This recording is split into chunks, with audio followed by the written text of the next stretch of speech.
Last week, nakita natin kung gaano kaganda at kayaman ng kasaysayan ng Jordan.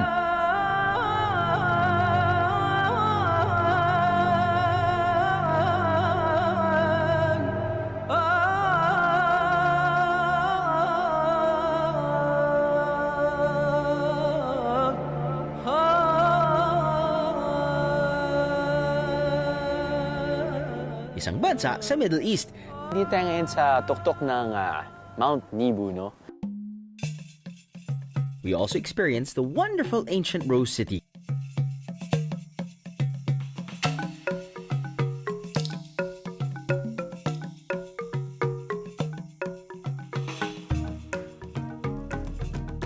Yun, finally mga bihero, nandito na tayo sa sinasabi nilang pinakamagandang facade dito sa Petra, no? It's called the Treasury. Diyan daw iniwan ni Pharaoh yung treasure. Kaya tinawag niya Treasury. At nasampulan pa natin ang kanilang traditional culinary specialties.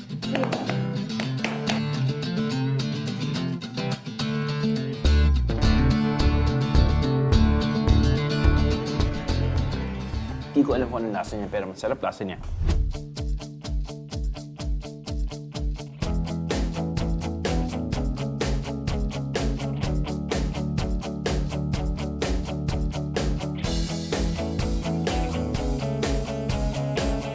Unexpectedly, naramdaman ko ang warm hospitality ng tribong Bedouin. Isang tradisyong di nagbabago ilang siglo man ang lumipas. You're a Bedouin? Yeah, we are Bedouin. We live in the cave. You live in the cave? Yeah. Wow. Until now, 25 people live in the cave. Really? Yeah.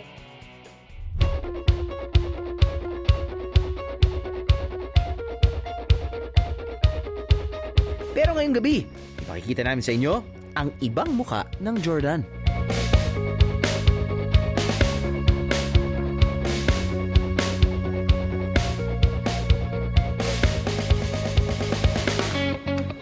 Dito tayo mamamasyal sa kanilang sentro, ang Amman. Sabi nga nila, di ba? Love is always sweeter the second time around. In this case, our trip is much sweeter sa part 2 ng ating Jordan episodes.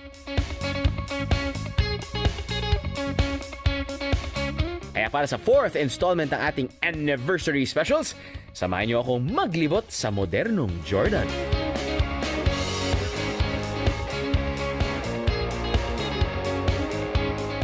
Alan was halan! Dito sa Jordan Viajeros! Bago tayo rumatsyada sa pamamasyal, here are quick fun facts tungkol sa bansang Jordan. Una, sila ay pinamumunuan ng isang monarkiya, ang kanilang hari, si King Abdullah II. Pangalawa, ang kanilang pamahalaan ay isang constitutional monarchy. Ibig sabihin, bukod sa hari, meron silang prime minister na nagpapalakad ng bansa. Pangatlo, di gaya ng ibang bansa sa Middle East na sagana sa langis at krudo, ang pangunahing ikinabubuhay sa Jordan ay ang pagtatanim at ang pag-aalaga ng mga hayop.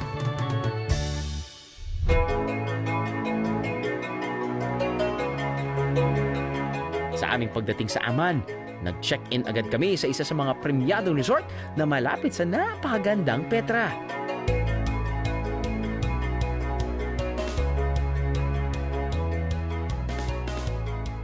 Yung kwarto namin sa Petra. Malinis, simple, malaking kama. Dahil ito yung isa sa mga suite na malaki.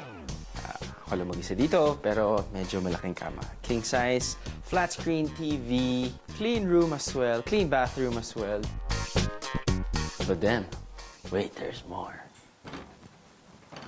I have my own living room. So parang as compared to other hotel rooms na or suite, no, medyo nauna yung bedroom kaysa sa living room. But anyway, kaya siguro nila ginawa to dahil parang mas maganda yatang mag-chill, put your feet up, read a book, watch TV, nakapaganting view mo.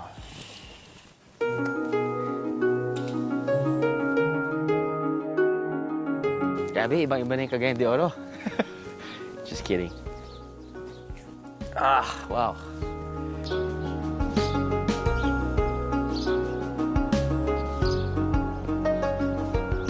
Blinded by the light. So yun, medyo sloping kasi yung hotel na to. So anyway, it's perfect if you want the view. And yeah, this is the outside look of the hotel.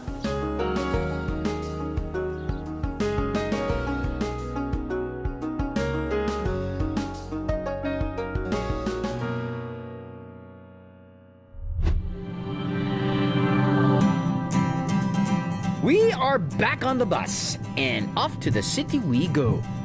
From Petra, halos 3 oras ang biyahe patungo ng Madaba. Gaya sa Petra, mabundok ang makikita niyong mga daan.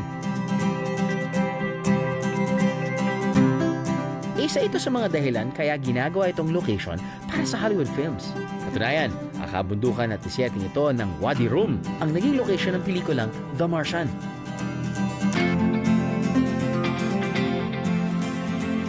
Hangong salitang Arabic ang pangalang Wadi Rum. Wadi o valley o lambak. At Rum na ang ibig sabihin ay mataas.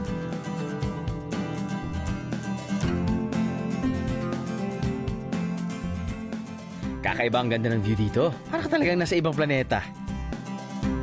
Pero kota na ako sa mga bundok ng Jordan. I want to see more than mountains and deserts.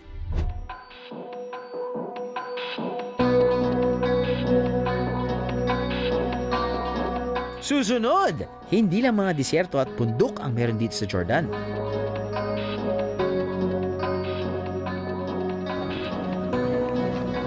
You can see a view of the East Amman part, which is the most populated areas here in Jordan, in Amman city, in our capital, and the downtown area down there. So take a good look from the top over there, but this is very populated part.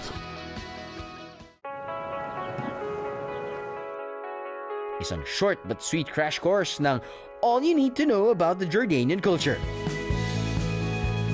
So lots of the biblical sceneries. This is the beheading of John the Baptist. Here's a nice setting of how they assume the Last Supper would be.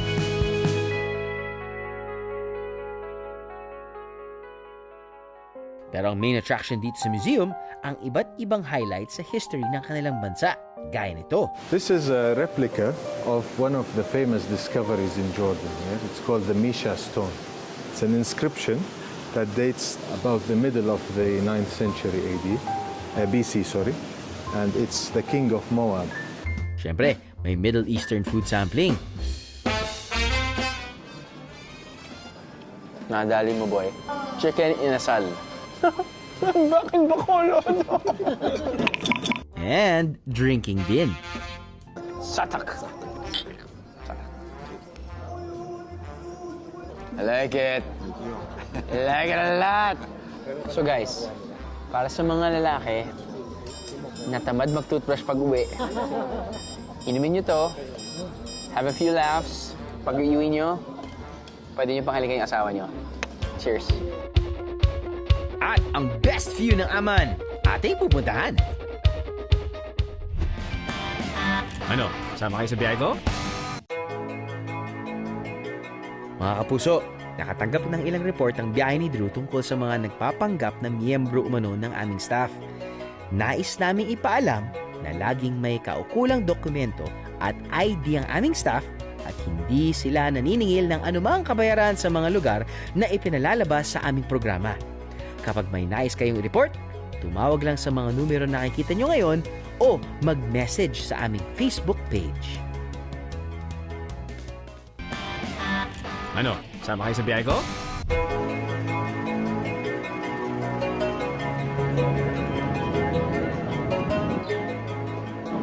%93% ng Jordanians ay Muslim at sa 7% lang ng populasyon ang ibang relihiyon.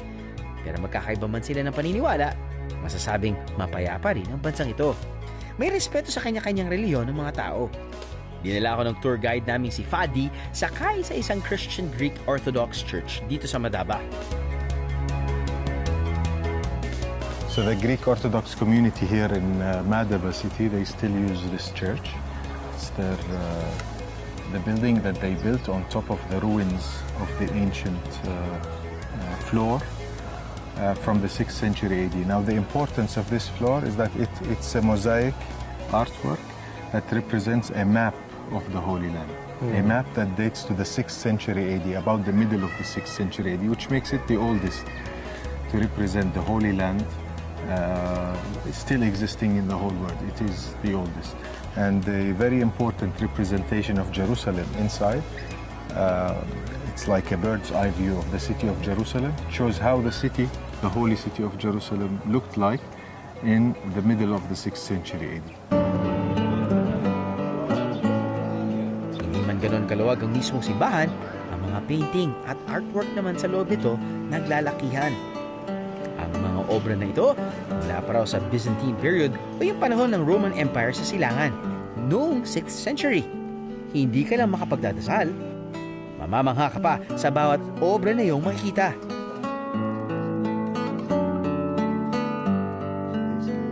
This floor used to cover the whole width of the church, so it used to be a full rectangular piece. In it, mosaic stones were used, these beautiful colored stones. We think in the original one, maybe 2 million pieces were used. Unfortunately, we have some parts of it destroyed. The existing parts, we think, it hosts like maybe 600 to 700,000 pieces. This is the Dead Sea. It's a map of the Holy Land, basically. The Dead Sea, the Jordan River, you can see it here. And this is the famous representation of the city of Jerusalem. The old city. Kahit na medyo moderno ang buhay ng mga Jordanian, pinahahalagaan pa rin nila ang kultura at mga obra ng kanilang mga ninuno. Hindi nyo inabot last week, mga biyero. Let me tell you about their mosaic art. Ang paggawa ng Jordanian mosaic art mula sa colored stones ang itinuturing na pambansang sining rito. 100% handmade ang mga yan, mga biyero. Mahirap gawin. Pero naman, ang output talagang kahanga-hanga.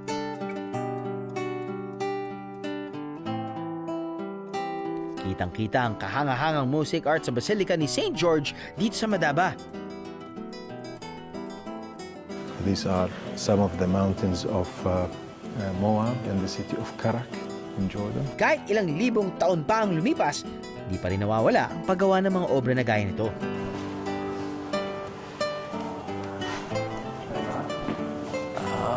Okay.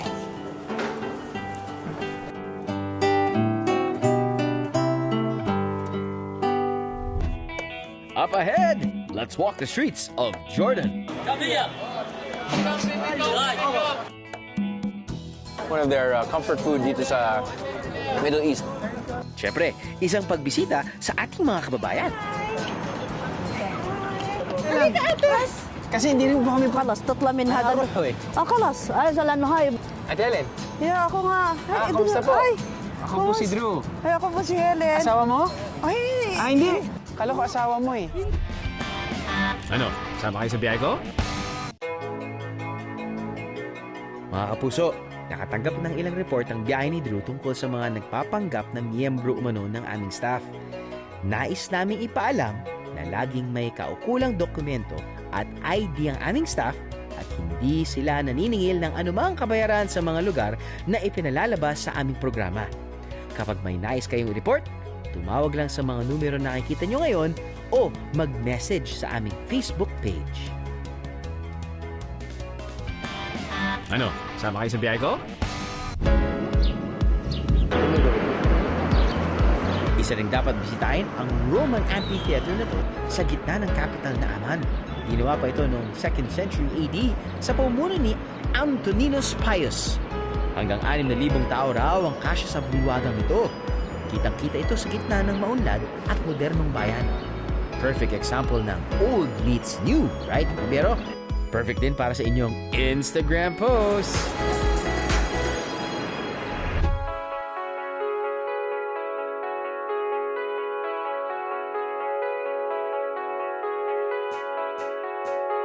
Ito ang La Storia, isang museum na dedicated sa bansang Jordan. First part here talks about some of the religious famous stories. Like here we have a model of the Babylon Tower.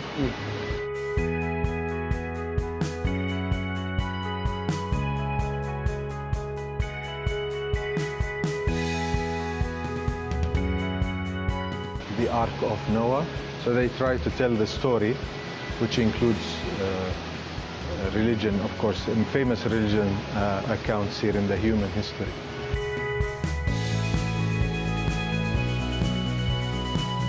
Narito rin ang iba pang eksena na pininibidahan ng ilang biblical characters gaya ni Moses.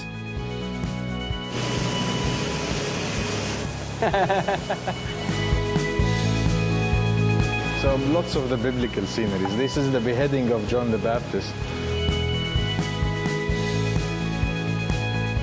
Here's a nice setting of how they assume the Last Supper would be.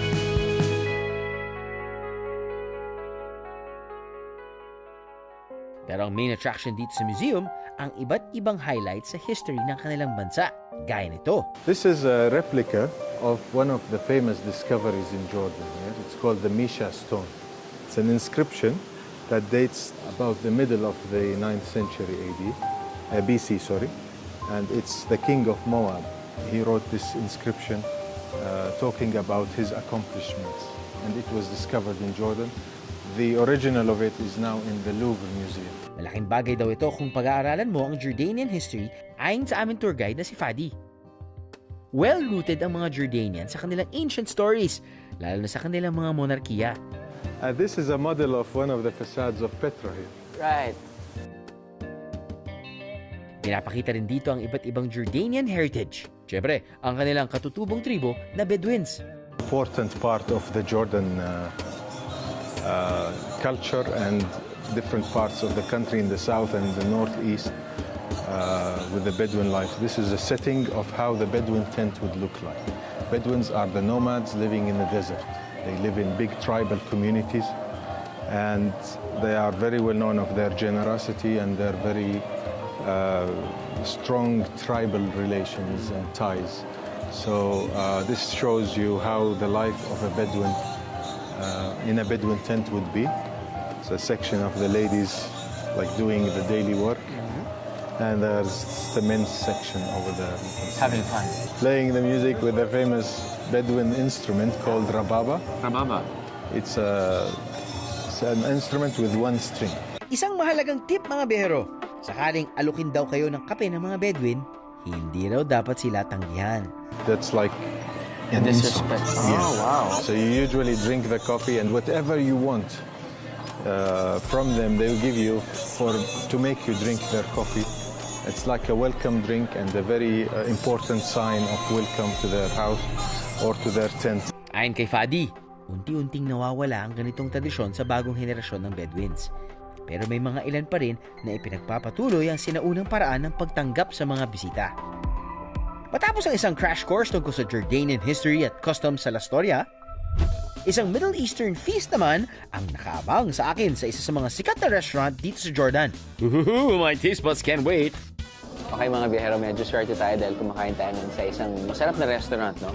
A couple of days that we stayed here in the Middle East, parang na-realize namin na yung pagkain na kinain namin sa Israel at yung pagkain na kinakain namin dito sa Jordan ay magkapareho.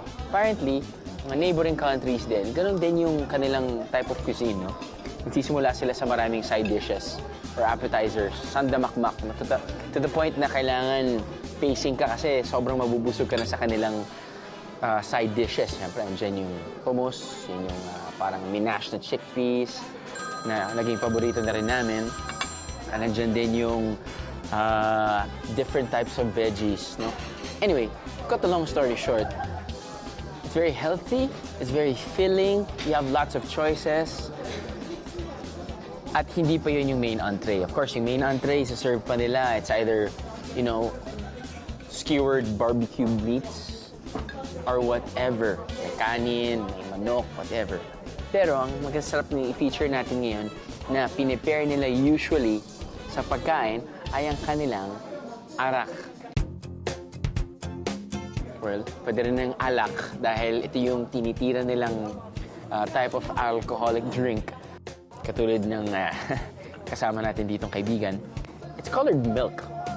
You think it's milk, but it's not for babies. How it's presented and how it's mixed, it's so simple, but it's weird. grapes na, I'm sure na light-colored grapes. Tapos nun, minimix nila ng anise. Star anise, right?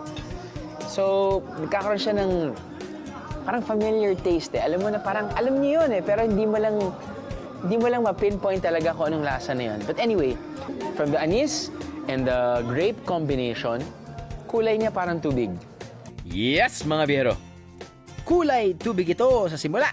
Pero kapag nahaluan na ang arak ng tubig, lalabas ang malagatas na kulay nito. Kadalasan, tinitimplahan ng 2 portions of water ang kada 1 portion of arak at nilalagyan ng yelo. As you know, drink moderately, mga biyero. And then you drink arak like you drink not Like like beer. beer. Wine. It's also good with food, yes? With food. Satak.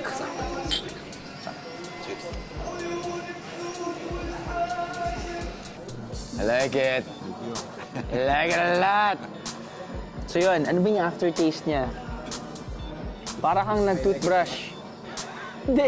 Di ba? Meron siyang ganong minty or menthol aftertaste, but I guess it's refreshing, and the aftertaste, it's sweet.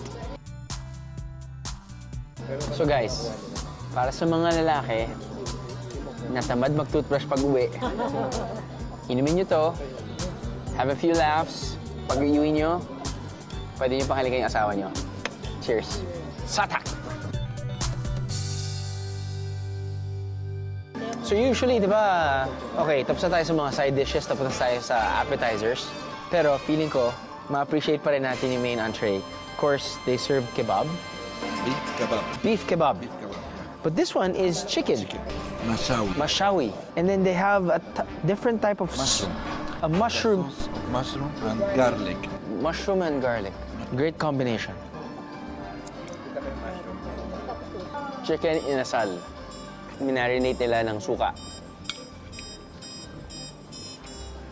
Nadali mo, boy. Bakit ba kolodo? Anything to do with the Philippines.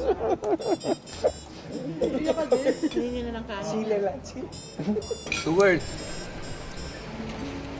Masarap.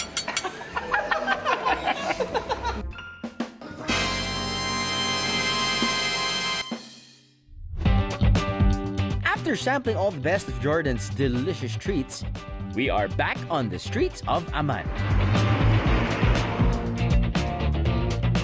And we are going downtown.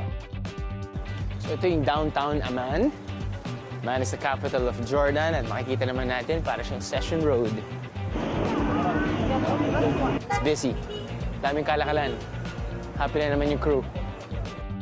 When I say they're happy, ibig sabihin, madami pwedeng mabili ang aking crew. Pasok sa budget ang pasalubong for their loved ones. Dito kasi pinakamura ang lahat, mga biyero. Think Divisoria or Baclaran. Ay, similar vibe yun. Pero ako, isang authentic Jordanian snack ang aking pakay. One of their comfort food dito sa Middle East. Yung molde na ginagamit nila, parang molde na ginagamit sa pulboron.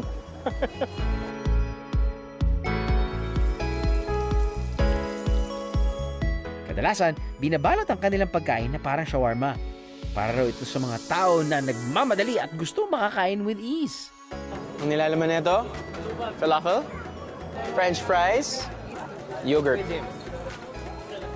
Medyo mura lang dahil mga 10 piso lang to. Katulad din ng sinabi ko, katulad ng experience natin sa Israel. Yung falafel kasi, yung texture niya pwede maging meat eh. So if you're a vegetarian, hindi mo naman hinahanap yung meat, no? Pero hinahanap mo yung konting texture ng meat, pwede mo makuha dito.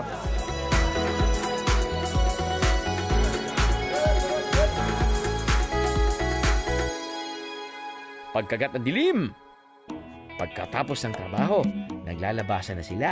Hindi sila mga vampira, guys. Sila ang ating mga kababayang Pinoy sa Jordan. خلاص تطلع من هذا خلاص عايزه لانه هاي Gaya ni Ate Helen na dinatnan ko pa na may kausap na lokal. Ate Helen, يا اخو nga kamusta po? Ay, Ako po si Drew. ay ako po si Helen. Asawa mo? Ay, Ah, hindi. Kala ko asawa mo eh. Kasi nalaman nga namin na dito pupunta yung mga Pilipino. Oo, dito talaga. Anong araw yung pupunta mga tao dito? Actually, mga Pilipino? Friday, Sunday. Bakit Friday, Sunday? Kasi yun ang off ng mga Pilipina. Kasi pag kasi ganito, wala talaga. Wala kang makikitang Pilipina. Kasi may pasok, may trabaho. Ilan taon ka na ba dito? 13 years. Puso pa, uwi, balik. Every year nakakauwi ka? 2 years, pero ngayon na hindi na ako more than 5 years kasi straight ko. Pero actually, next month, uwi na ako. Uwi ka na. Bakit sobrang fluent ka na magsalita ng kanilang lengguwahe? Siyempre, ilang months na napuntahan ko. Kasi ang tao, pag gustong matuto, kailangan talaga matututo ka. Kung ano yung maririnig mo, dapat ilagay mo sa kukote mo. Maririnig, makakatch up mo yan. So, nag-aaral talaga ako mag-isa. So, di pa yung aral mo dahil nakikinig ka lang sa kanya o sa libro din? Ay, hindi. Nakikinig lang din ako. Nakikinig ka lang din? Sa mga bata. Sa mga nakikita ko. Wow. Isang domestic helper dito sa Amman si Ate Helen. Kwento niya, galing na siyang Lebanon at Saudi bago siya makarating dito sa Jordan. Dito na ako nagtagal talaga. Asan yung pamilya mo? Sa Pinas. Andun yung asawa mo? Sorry, patay na asawa ko. Yung asawa mo, pasensya na. Ilan na yung mga anak mo? Isa lang po. Isa lang? Oo. Asan yung anak mo? Sa bahay. Sa bahay. Hindi ba malungkot na hindi kayo magkasama? Actually, mayroon time kasi na malulungkot ka, lalo na mga maalala mo yung time na, yung ba, mostly pag Pasko, pag birthday niya, doon ka mapapaiyak. Mostly pag nakikita mo, lalo mga family, magkakasama. Tapos iniisip ko, how I wonder na sana ako din, kasama ko rin pamilya ko. Yun yung masakit kasi for how many years na matagal ka, yung bang malayo ka sa family mo. So, parang ang sakit. Lalo na makikita mo, naglalakaran, may kasamang mga anak nila. Parang ang sakit talaga. Naman. Pero no choice eh. No choice kasi. Tatagan na ng loob, tibay ng dibdib. Tagal ka na dito, ibig sabihin nun, okay yung pamumuhay kahit paano. Okay Thank kita. God naman. Okay din Okay kita. naman. Okay din yung employer mo. I thank God naman. Kasi kung hindi maganda yung amo ko, hindi ako nagtagal sa kanila ng mga many years. Kumbaga, wala na, hindi na ako malayo sa kanila. Parang okay na kasi parang hindi, minsan, tapos na isang buwan, tapos ng Pasko, uwi na ako. Mabilis. Mabilis talaga ganito. Kasi syempre meron din kaming nakilalang mga Pilipino sa Israel. Sabi nila, okay yung pamumuhay nila doon. Ganon din ba ka-okay yung pamumuhay ng mga ibang Pilipino dito? Actually, honestly speaking, hindi. Kasi ang pag-a-abroad kasi, swertihan man lang yan eh. Minsan parang sugal yan. Minsan nanalo ka sa sugal, minsan natalo ka. Try and try again lang yan. Pag-usapan natin yung yung employer mo. May narinig namin, sikat daw yung employer mo. Oo. Sino po ba siya? Sam Jawi. Director po siya ng cinema. Gumagawa siya ng pelikula. Gumagawa siya ng pelikula. Actually, may shooting siya ngayon. Papalabas sa Ramadan. Napasama ka na ba dun sa mga wala? Yun ang pinapangarap ko. Hindi magawa-gawa. Nakikita ko yung mannerisms mo, parang FPG ka na eh. Parang gumaganon-ganon ka eh, no? Sinamahan ako ni Ate Helen para makilala ang iba pang Pinoy dito.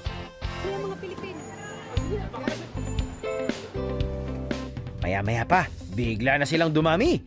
Nothing compares to Pinoy camaraderie, di ba? Hi, Philippines! It's another beautiful morning dito sa Jordan, mga biyero. And we're going to check out one of the modern but still ancient landmarks ng bansang ito. Magulo ba? Okay, let me show you what I mean. The sun okay here? Okay. Very good. Wow, beautiful here. Yeah, it's our capital, Amman. Very nice. This is the old part of the city. They call the citadel here. It's like the Acropolis of ancient Amman. And these new plates here, they show you how the name of the city developed through the ages. Bago patawaging ama ng bayang ito, nauna na itong tinawag na Rabath Ammon noong 13th century BC. Rabath means capital o king's quarters at ang Ammon ay hango naman sa mga nakatira rito na Ammonites. Pero nang sakupin ng Romans at Greeks ang Jordan, si Haring Ptolemy II Philadelphus ang nagpangalan sa bayan. Tinawag niya itong Philadelphia o brotherly love sa Greek. At nang dumating naman ang mga Muslim noong 630 CE, Sila na ang nagpangalan sa sentro ng Jordan bilang Amman. Derived mula sa Ammon na unang tawag sa bayan. During Jesus' time, this was called Philadelphia. But we call it Philadelphia of the Decapolis, the League of the 10 cities that included Amman and other cities north from here. And we know from the Bible that Jesus traveled to the Decapolis areas.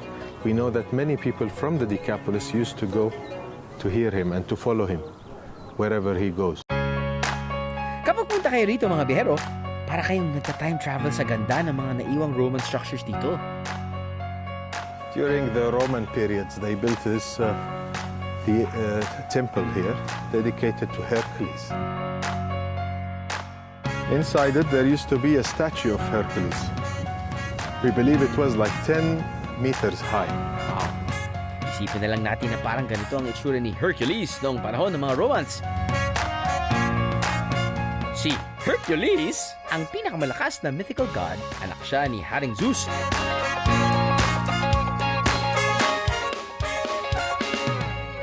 Now I'm going to show you, near the museum here, what remained from that statue is 2 pieces only. Para mas makita nyo kung gaano kalaki ang statwa noon ni Hercules, lalapit ako sa natirang pillars. Ganda ng Greece. Ganda ng Athens, guys. Just kidding! Di ko akalain na may ganito kagandang ruins this side of Jordan.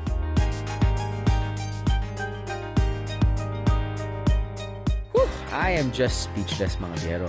Di ko akalain na after thousands of years, nananatili pa rin ang ganitong klaseng ruins. And behind it is a piece of the elbow, the big statue that once existed inside the temple of Hercules. So you can just Can you try to imagine? imagine if you put the pieces together, it's just That's the gigantic. hand. Yeah. Maybe the body's this big and then the hand is really. You think so? Wow, that would be interesting.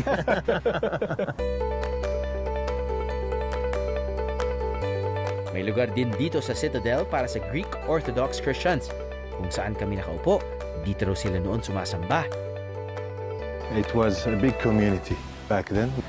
Up in the Citadel here, we see not only Roman and classical ruins, but also Christian, and we will see now Islamic ruins.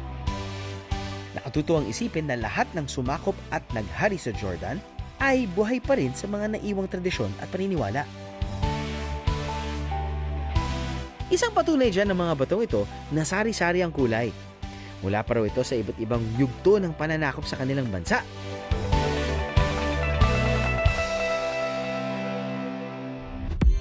Susunod, one last view of the city of Amman.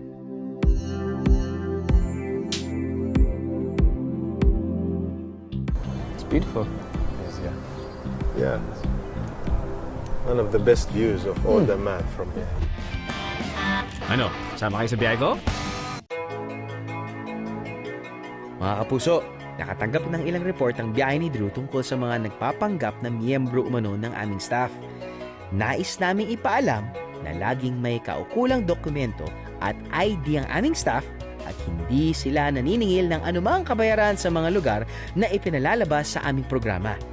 Kapag may nais kayong i-report, tumawag lang sa mga numero na nakikita nyo ngayon o mag-message sa aming Facebook page. Ano? Sama kayo sa biyahe ko?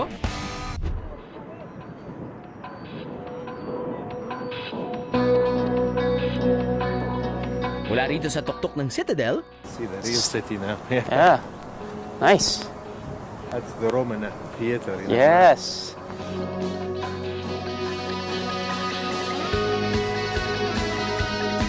kitang-kita ang moderno at umuunlad na bansa ng Jordan. Nice. It's a beautiful view. Malayo sa itsura ng Petra na pinanggalingan ko noong isang linggo. You can see a view of the East Amman part, which is the most populated areas here in Jordan, in Amman city, in our capital, and the downtown area down there. So take a good look from the top over there, but this is very populated parts. See the huge difference from where we came from. Yeah. It's a bit empty and not really a lot of people, not really a lot of houses, but when we reach On Amman. the way to Amman, before you get to Amman, there are some areas, especially when we're coming from the Jordan Valley.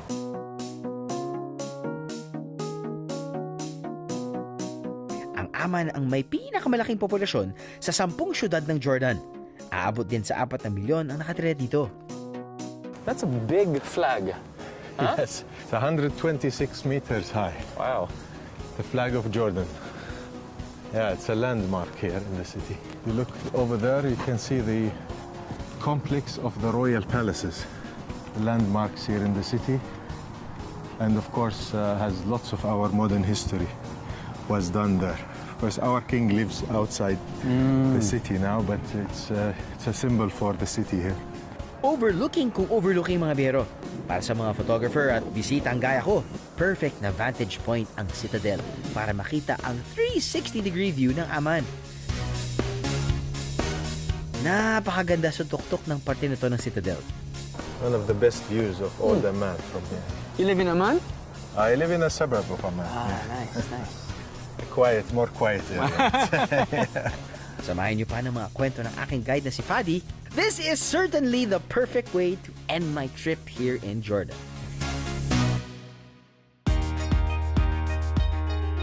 Sa 3 araw ko rito sa Jordan, nakita ko kung gaano nila pinangangalagaan ang kanilang kultura. Bagamat di natin maiiwasan ang pagunlad at modernisasyon, di rin natin dapat kalimutan ang ating pinagmulan. At kahit mainit ang mga disyerto rito, sumasalamin daw yan sa init ng pagtanggap ng locals sa mga bisitang kagaya ko. Malamang, isa rin yan sa mga dahilan kung bakit maraming mga Pinoy na dumarayo at nagtatrabaho dito. But as all trips must end, I will say this. Till we meet again, Jordan.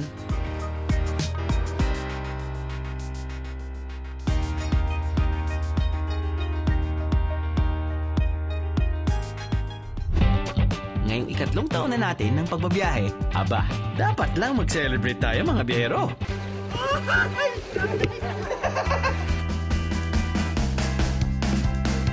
Ng aking kama.